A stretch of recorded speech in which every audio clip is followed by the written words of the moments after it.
Why do you do good things? A lot of people might say it's because of God. They will say, you need God for morality. And I say, okay, but which part of morality exactly? Because this question smuggles in four different kinds of questions into one. And today I want to break it down and try to explain and make the best case for why I don't think you need God for morality. In 1972, the philosopher Peter Singer posed a very interesting scenario. Let's say you're walking home from work and you walk by a pond, and in the pond you see a drowning child.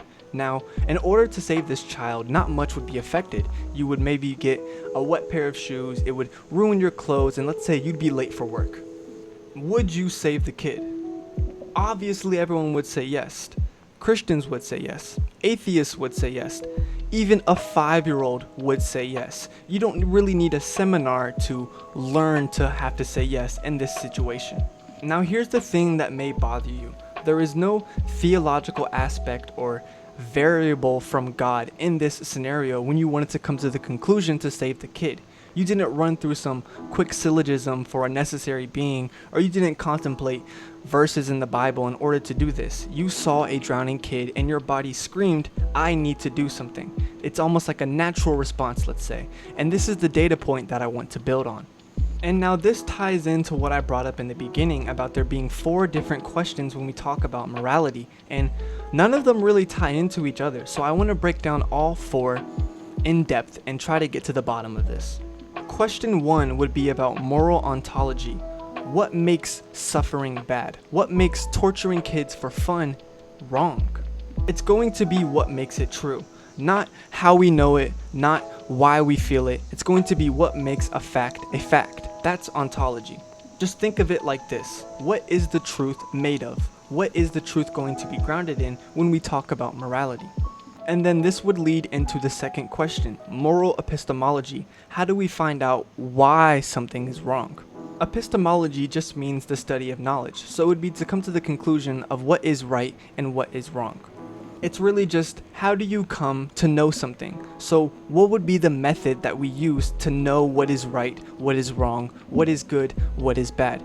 And this is distinct from the first question, because the first one is saying what makes it true, and the second one is saying why are these things bad and why are these things good. It's separate. The third question would be about moral psychology. Why do we care about what is right and what is wrong? Why, when you see a child drowning, do you instantly feel something in your body to want to help it and not just feel like shrugging it off or just not caring? You could think of it like what makes morality actually matter instead of it just being something trivial. Why do we naturally tend to go towards wanting to do good things, you know? And then the final and last question would be about moral motivation. Even if I know something is good, even if I know it's the right decision, why do I have to follow it? Why ought I do it? Why should I actually do the right thing when it cost me something? Like in the example, it would have cost you maybe a new pair of shoes, a new suit and tie, being late to your meeting, that kind of thing. So these are 4 different questions, and they are 4 different jobs, and they're all separate from each other. So when you hear you need God for morality, that question mushes all these 4 together into one. But really, there are very separate domains and aspects when we're referring to morality. Now, let's take these 4 questions one by one and work through them and try to figure out if God is really necessary for these things, or if we can come to a conclusion for these things without God, obviously. So let's start with question 1, ontology. The argument goes, without God, there is no objective right or wrong. It's just opinions, it's just chemicals, it's just vibes. There is no foundation we could use. It would just be subjective. And then God's nature and God's commands would be the ruling for what is right and what you should follow. But under my worldview, I do take good and evil to be real. They are stance independent, meaning if one mind interprets them a certain way, that does then not affect what the moral facts actually are themselves. They're stance independent. You could think of it like a biological fact. You could think of it like the earth orbits the sun, and if someone were to deny that fact, it would not change that the earth actually orbits the sun. And under my worldview, I would not need divine command as the basis. My basis would be welfare. Suffering and flourishing are real physical causal facts about a being. A kid that is drowning is actually experiencing a state of pain and a state of suffering, whether or not anybody is going to acknowledge it.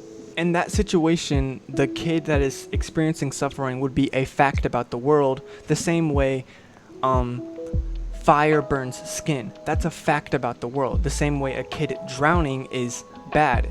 You can think of these like facts about what is actually happening in this situation.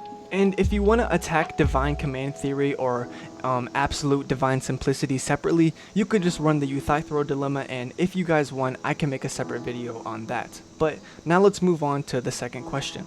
Epistemology. How do we find out that the kid's suffering actually matters? Or how do we find out in general that something good matters and something bad matters? And one of the ways would be collective moral inquiry over time, where we learn from our mistakes and we learn from good things. For example, slavery. That was very bad, but as a society and as humans, we learned from it and we realized, hey, we should not treat other humans like this. And we correct these things through argumentation, through expanded empathy, or through just realizing that, hey, we should actually care for these individuals and not be ignorant to them like we were before. You could think of the process as intersubjective. It's like a group project around the world. Everybody is forming these own things and trying to figure out what is good and what is bad. So the process is intersubjective, but the result in itself would be stance independent. So here's the thing, the discovery is collective, but the truth is not. We are humans using flawed tools to try to figure out what is already true from any stance. It's stance independent. You can kind of think of it like when scientists discovered gravity and they realized what it actually was and they agreed upon it, that did then not make gravity real. Gravity was already real and active before these scientists figured out and agreed on the conclusion. And let's say they disagreed on it. Gravity would have still been real, but the process is going to be collective and intersubjective, but the actual result is stance independent. And it's okay for religion to be a delivery system for moral claims. I'm fine if we figure out morality through religion. We can think of it like a kid on a bus going to school, but the bus does not make 2 + 2 = 4. It's just like a vehicle. It is not in itself the actual foundation, you know? Now here's where it gets kind of tricky, and this is a frontier of my worldview, so I want to be honest and still try to give the best representation. So let's move on to question 3, moral psychology. Why do we care? Why should we care about what's good? Why should we care about what's bad? And the answer simply could be just derived from evolution. We naturally evolved to have more empathy pathways in our brain, and we are a societal animal, you could say. We work better in groups, we work better with other people. We are not alone, solo, cutthroat kind of beings. And over hundreds of thousands of years ago, when we were just cavemen and common ancestors with modern day monkeys, we realized that in order to benefit and flourish, we would have to do things that would protect our group and protect the individuals that were with us. And with that, it would be taking care of them, making sure people ate, making sure people were healthy, making sure there was shelter, reproduction, making sure your bloodline was continuing on, so on and so forth. So that's why when you see a kid drowning, you feel something in your gut. Or if you see somebody on a street getting beat up or someone abusing their wife, it doesn't feel right to you. It feels like something is off, and that's just not something you should allow. It feels like you should condemn it and go against it. But I want to be very precise about something right here. Evolution is going to explain the wiring, but it is not the grounding for the moral facts. If I say something is wrong because evolution makes us feel that way, that would be wrong. That would be like the Darwinian dilemma, and it's not that strong. Because evolution only evolves for benefit of survival. It is not really truth tracking. So if your basis was just from evolution, it would be only for survival and not necessarily what's true. So that would be a trap, and I don't want to walk into that. And that's why this question gets broken up into 3 different ones, because evolution answers the moral psychology part. It does not answer the epistemology, it does not answer the ontology, and it does not answer the moral motivation. Only the moral psychology part. And that's a very strong aspect of morality, though, that people tend to skip over and kind of just conflate into one. But that's why I'm making the distinction in this video. And finally, question number 4, moral motivation. Why do something good when it costs you something? Why save the kid from drowning if it's going to make you late to work or it's going to cost you a new suit, a new pair of shoes, yada yada yada. Now, the atheist kind of struggles in this aspect because the theist can just say their moral motivation is the afterlife, heaven and hell, and the atheist doesn't really have something that's as equal to that. But that's a good thing, because watch what happens if that's what your basis is for doing good things. You would get this collapse. If the only reason you saved the kid from drowning would be fear of going to hell and wanting to go to heaven, that would not be a morally good action. That would be a selfish action for a reward that you're seeking for yourself. You saved the kid for you. You did not actually save the kid because he was suffering. The real philosophical question would be, why should we save the kid even if we deem that his suffering matters? So now that that's out the way, we're back to what's the answer for moral motivation. And under my worldview, it's kind of hard because I can't really give you a good and profound reason on why you should do something that's good when you're aware of it and you know it will cost you something. But I don't really think I have to, because I think the average person would just know to do this. I wouldn't really have to make the argument because I don't want to say it's common sense, because that's not an argument. But I think if I were to just not give an explanation, people could still realize, hey, I'm going to do a good thing for X, Y, and Z, you know? And honestly, when people don't do good things and they don't make the connection, there is a correlation to them being a psychopath or a sociopath, which means there's something literally like wrong in their brain where they cannot process emotions or they cannot process feelings properly in like I would or you would if you're not a psychopath. So that is honestly another frontier of my worldview, and it's something I struggle with. But as I said, if your answer is God and the afterlife and all that, it doesn't really help you. So I think the theist and the atheist are kind of in a tricky position when we talk about these things. So now let's go back to the kid in the pond.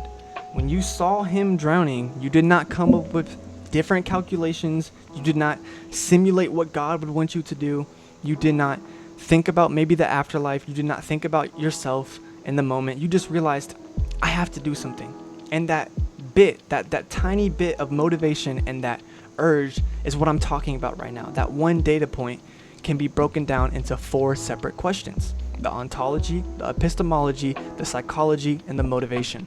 And if I didn't do the greatest job explaining these 4 questions, or there was a specific part you think I need to go over again or maybe talk through, just leave it in the comments and I will try to answer. Or if there's a separate video you want me to talk about, like a specific part of morality that you want me to make a whole video on, I will listen to the comments. I find morality very interesting and I really like talking about it. So if you care, I care.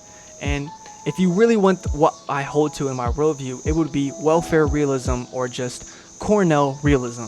So next time someone tells you you can't have morality without God, ask them for the answers to these 4 questions and see if it still holds up. See if God still is a necessary explanation for these things, or if he's just some motivation or some delivery system.